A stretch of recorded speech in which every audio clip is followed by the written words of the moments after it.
Smackdown starts off with LNA coming out to the ring. He ends up just basically making an open challenge, and Ludwig Kaiser ends up being the one that ends up answering the open challenge. They end up having a match. They had a good back and forth. This was a solid match overall, but LA Knight ends up picking up the victory. I will say the ending was a bit anticlimactic because the way it ended, I was not expecting it, but LA Knight ends up retaining his US Championship.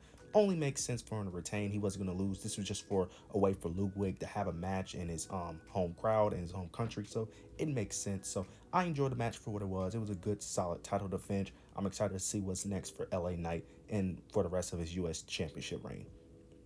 Next, we end up getting Baron Corbin and Apollo Crews versus Legado del Fantasma. This was also a really solid match as well. This match also impressed me.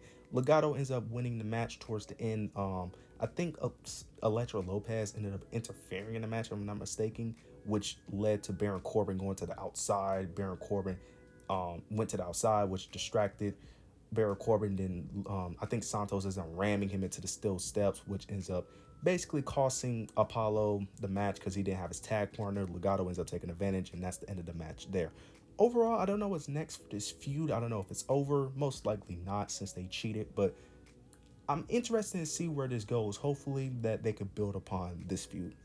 Now we get the main thing on the show. Kevin Owens and Cody Rhodes, they have their promo segment. Starts off with Cody Rhodes mentioning what happened last week with Kevin Owens basically faking like he was going to attack Cody Rhodes. Kevin Owens ends up defending himself, ends up mentioning that he doesn't need to attack Cody, mentioning that, the things that happened in his past, those people deserved it, they didn't have that relationship. Basically, defending himself. And he ends up saying that he doesn't need to sneak attack Cody because he already knows Cody is hurt. Cody gets angry, gets frustrated. He ends up trying to play it off like, like Kevin Owens is making up excuses. He tries to flip it on KO. Then KO ends up mentioning if his knee is so fine, if his leg is okay, how come he didn't take a knee during his entrance like he typically does?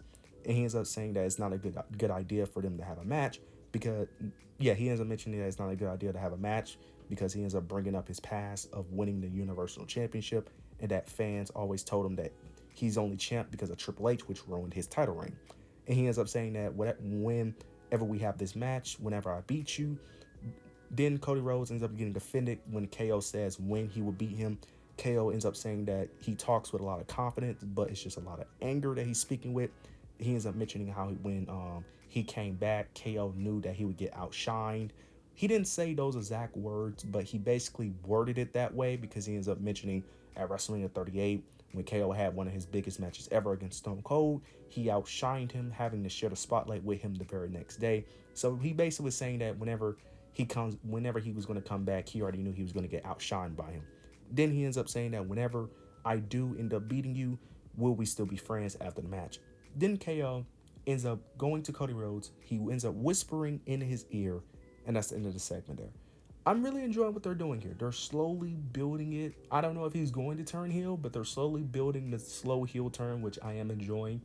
Um, I'm excited for their match. Their match is going to be a banger. We already know that match is going to be amazing. It's just whether or not will KO turn heel or will this just be a thing where they just have a little friction just because they're fighting each other, but after they're done fighting, they're done. But most likely, this is probably going to be a two-parter. I highly doubt they have one match. Most likely, this is going to be a two-part. But this was a really good promo. I really enjoyed what they did here, slowly building up the pieces of a potential heel turn. So I'm excited for their match at Bash in Berlin. I can't wait. Now we get a quick segment with Austin Theory and Grayson Waller. Apollo Crews and Baron Corbin was in the backstage with them. Grayson Waller did his typical thing where he ends up putting Austin Theory under the bus. And Austin Theory finally stood up for himself, finally called Theory out on the things he's been doing. Grayson Waller ends up playing it off once again, ends up saying that it's just an Australian thing. That's what they do back in his own country, and that he apologizes. Theory at first didn't want to accept it, but he ends up accepting it again. So they're slowly building up, the face turn for Austin Theory. Hopefully he eventually turns soon, but most likely with Triple H booking, this is probably going to wait until another 5 months. But overall, I'm glad that they're finally showing real signs of Theory, finally showing more babyface qualities. So he still is gullible, but he is improving and he's slowly turning more and more into a face. Now we got another great match, another amazing set of matches of Andrade versus Carmelo Hayes. This was a really good match, another great match. Is now 2-2 with Carmelo Hayes picking up another victory. I'm just glad that Carmelo Hayes is picking up wins because I was getting very worried. And now, most likely, Andrade will win the third match. I don't know how many matches they're going to have, but based off the commentary, this feud is far from over based off what Wade Barrett said, which is probably going to be very true because Triple H does love long-term storytelling. So this feud most likely isn't far from over. But I could assume Andrade will win the next match, but I can't wait to see how this feud ends up ending. Now we get to the main event. Nia Jax versus Michin for the WWE Women's Championship. I'm so glad that this main event. I'm so glad.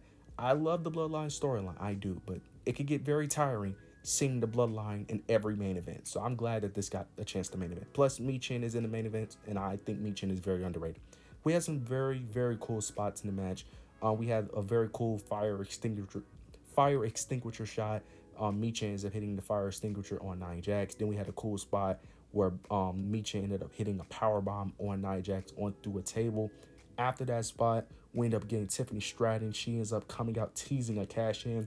She first ended up helping Nia Jax, but then she ends up looking at the ring, looking around the ring, looking that she has an opportunity. But Nia Jax ends up start looking at her, which stops Tiffany Stratton.